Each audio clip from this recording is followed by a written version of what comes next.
Hi అండి, ఈ weekend అన్న వాళ్ళతో సరదాగా అలా బయటకు వచ్చాము.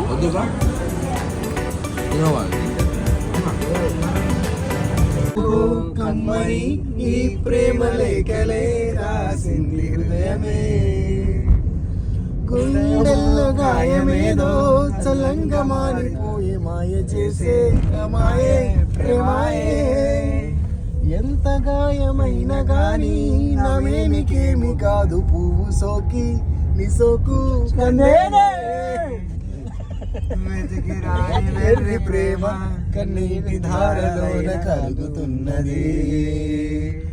మనుషులెరుగలేరు మామూలు ప్రేమ కాదు, అగ్ని కంటే స్వచ్ఛమైనది. ఉమాదేవిగా శివుని అర్ధ భాగమైన